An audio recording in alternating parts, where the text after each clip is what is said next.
Hi, I'm Katherine Mansfield. I'm an assistant professor here at the Educational Leadership Department at VCU.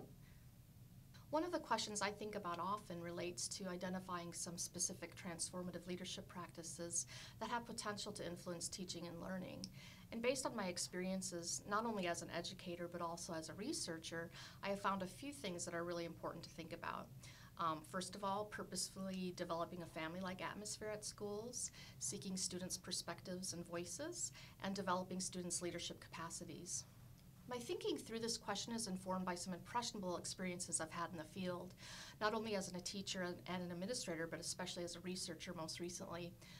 For example, I've been studying a secondary magnet school since 2008, and what has become clear is how the principal's attention to building a very caring and supporting environment and building relationships with parents, students, faculty, administration has been paramount to developing a school culture that's conducive to things like teacher retention, student achievement, and family happiness with the school environment. The word most often used when I talk with folks that I've interviewed are that the school is like a family or familia, and how this particular school and this particular principal and these particular teachers have worked really hard to make the environment like a family. More surprising to me was the way that the principal included the students in the day-to-day operations of the school. For example, she surveyed the students every year, at least once a year, to see how they were doing, to gauge whether their needs were being met. But actually, I observed her training the students to actually interview and help select the faculty, which was really interesting. After experiencing these scenarios firsthand, I turned to the literature to see what other people might have to say about these types of transformative leadership practices.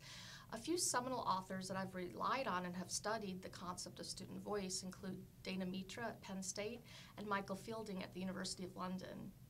Reading and thinking about the types of things school leaders might do to transform teaching and learning leads to additional questions and important considerations. For example, what does it mean to truly understand teaching and learning? And what does it mean to implement leadership practices that have potential to transform teaching and learning? First of all, it's really important for us to know what's going on inside our schools. What exactly are students experiencing? How and what are teachers and students expected to do and to accomplish? And how do leaders fit in with this overall picture? It's important to know that when considering more intensive efforts to include the voices of students in our schools, there are some costs associated with that, especially in terms of the time and personnel it takes to mentor students. However, the payoff is huge in terms of students' intellectual development and civic capacity, as well as the likelihood that students will go on to graduate high school on time, as well as be successful in college and career.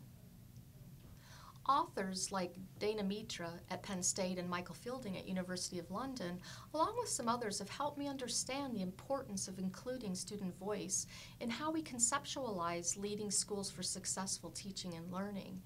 They have helped me understand how seeking student voice can be visualized on a continuum or a type of pyramid depending on how actively the student is involved with the school reform efforts. From using students as data sources to actually training students to conduct research in their schools, as well as make recommendations for improvement.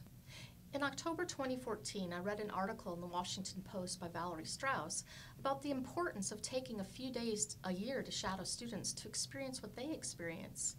This is something principals can implement immediately as a first step toward understanding the transformative potential of teaching and learning in their schools. In this particular article, the high school teacher and principal discovered how very exhausting sitting still and silent in secondary classrooms all day, every day is. And they also discovered how most teaching and learning activities were passive and did not involve human interaction or much relationship building at all. They also discovered that what interaction did occur between faculty and students could be characterized as snarky and even dismissive at times. Importantly, the principal is using what they discovered to make changes at the school in important ways.